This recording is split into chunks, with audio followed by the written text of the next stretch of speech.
Assalamualaikum warahmatullahi wabarakatuh. Selamat datang di mata kuliah kewirausahaan. Perkenalkan, nama saya Atika Diah Purwita sebagai dosen pengampu mata kuliah kewirausahaan. Pada video ini saya akan menjelaskan pembelajaran kita sampai nanti ke UAS.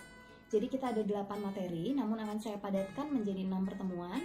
Untuk sesi pertama, kita ada kegiatan bisnis model Canvas NHR Planning. Jadi untuk sesi 1 nanti teman-teman tugasnya itu membuat bisnis model Canvas dan juga perencanaan SDM dari usaha yang teman-teman pilih. Jadi nanti setiap kelompok menentukan mau usahanya bisnis apa. Nah, nanti dibuat bisnis model Canvasnya dan juga perencanaan SDM-nya. Kemudian untuk yang sesi kedua adalah market survey and market evaluation. Jadi pada sesi kedua ini teman-teman tugasnya nanti akan membuat template survei untuk kegiatan market survey kepada calon konsumen. Jadi ini seperti market survei sebelum kita meluncurkan produk ke pasaran. Kita meminta masukan dulu umpan balik dari konsumen.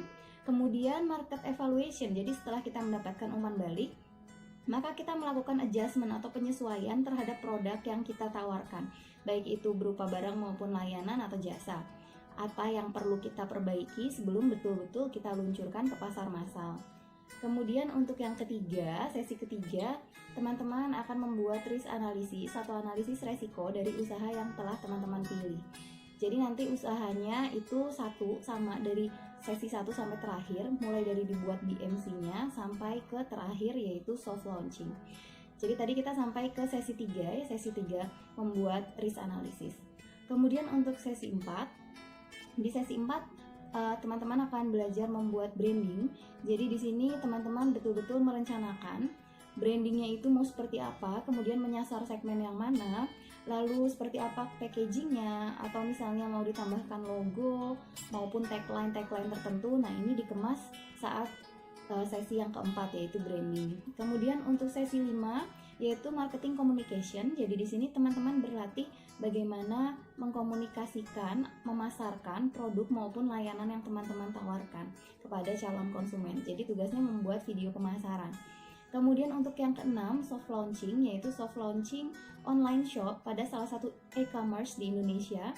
Bisa itu di Shopee, bisa itu di Bukalapak, Lazada, ataupun di sosial media seperti Instagram. Nah, di sini tentunya dibuat deskripsi produk, deskripsi toko, kemudian juga foto-foto katalog produk dibuat secara profesional. Dan pastikan teman-teman semuanya, seluruh anggota sudah bisa membuat online shopping sendiri maupun mengoperasikannya. Mungkin itu yang bisa saya jelaskan mengenai sesi 1 sampai dengan sesi 6 sampai ke UAS. Terima kasih atas perhatiannya. Wassalamualaikum warahmatullahi wabarakatuh.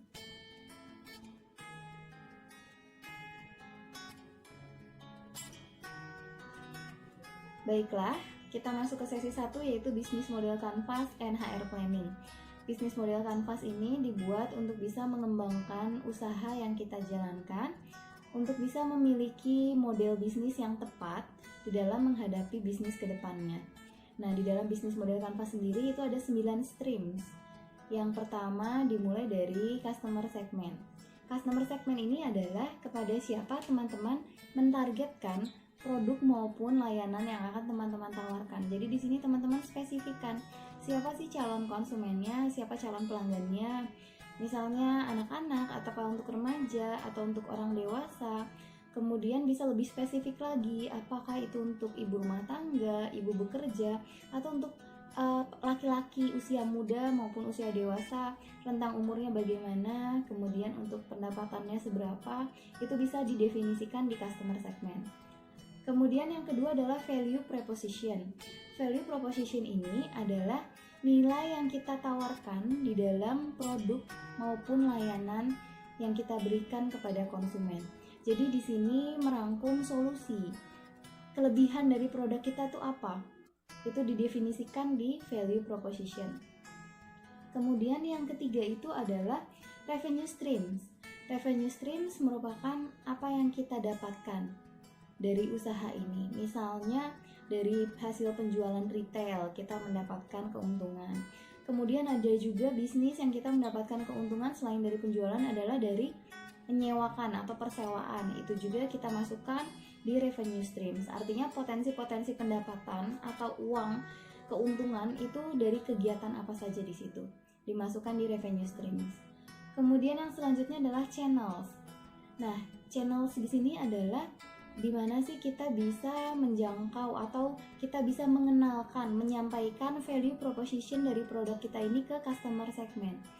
Apakah itu melalui Instagram, melalui Facebook, kemudian melalui website dan lain sebagainya, atau bisa juga kalau kita bukan online shopping tapi kita adalah offline, itu bisa store atau toko kita di mana dan lain sebagainya, outlet, itu masuk di channels.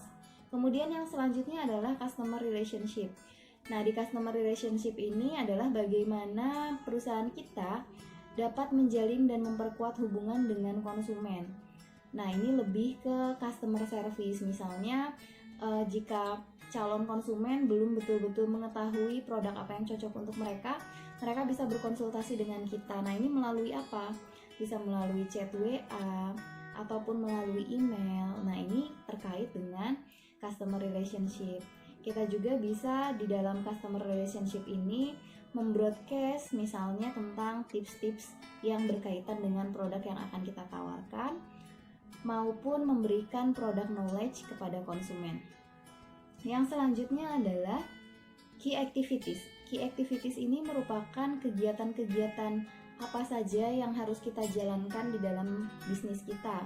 Misalnya kita harus memasang iklan di Facebook ataupun Instagram Ads, atau misalnya ketika kita usaha makanan, berarti di situ kita cantumkan kita kegiatannya itu apa saja, membeli bahan baku, kemudian mengolah bahan baku, kemudian kita melakukan kerjasama dengan misalnya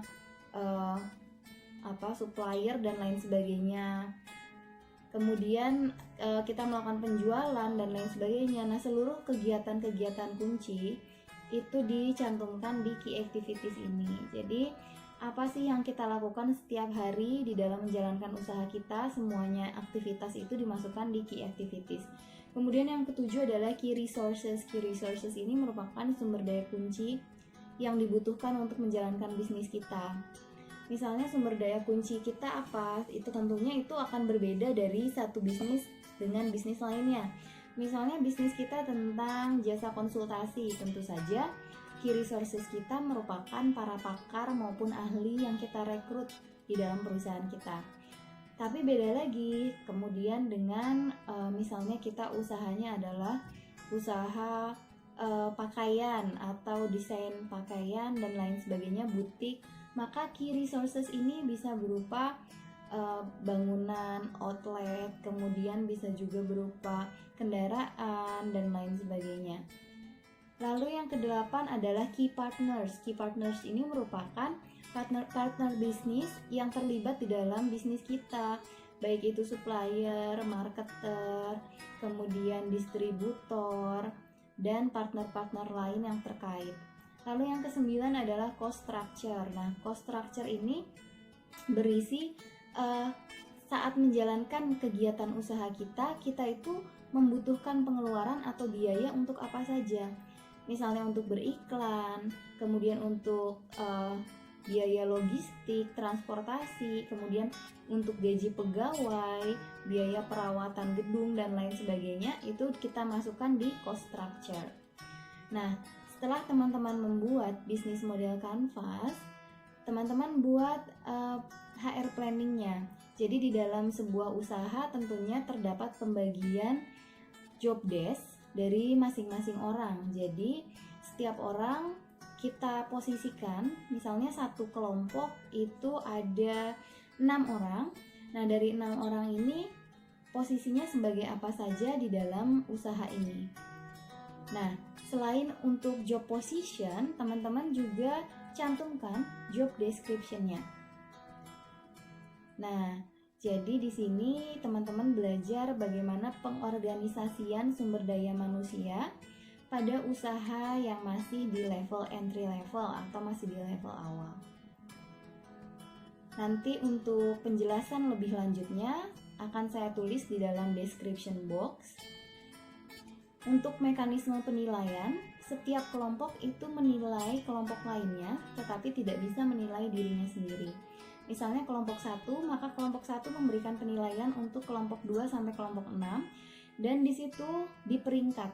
Siapa yang paling bagus pertama itu kelompok yang mana sampai yang kelima. Demikian juga untuk kelompok lain. Jadi di sini sistemnya nanti saling menilai. Untuk link penilaian akan saya berikan juga di description box, termasuk juga link contoh bisnis model Canvas bagannya. Nanti teman-teman akan saya kasih linknya di description box, sehingga di situ nanti tinggal teman-teman tulis dan buat BMC sesuai dengan usaha yang dipilih oleh kelompoknya masing-masing. Untuk HR planning itu dibuat juga di Word, kemudian nanti di-convert ke PDF bersama dengan bagian BMC. Jadi nanti disatukan bagian BMC dengan HR planning. HR planningnya bukan hanya berupa struktur organisasi atau job position, tapi dibuat juga job description-nya. Mungkin itu yang bisa saya sampaikan. Jika nanti masih ada yang belum jelas atau kurang jelas, dapat ditanyakan secara langsung ataupun japri. Terima kasih. Wabillahi taufiq wal hidayah. Wassalamualaikum warahmatullahi wabarakatuh.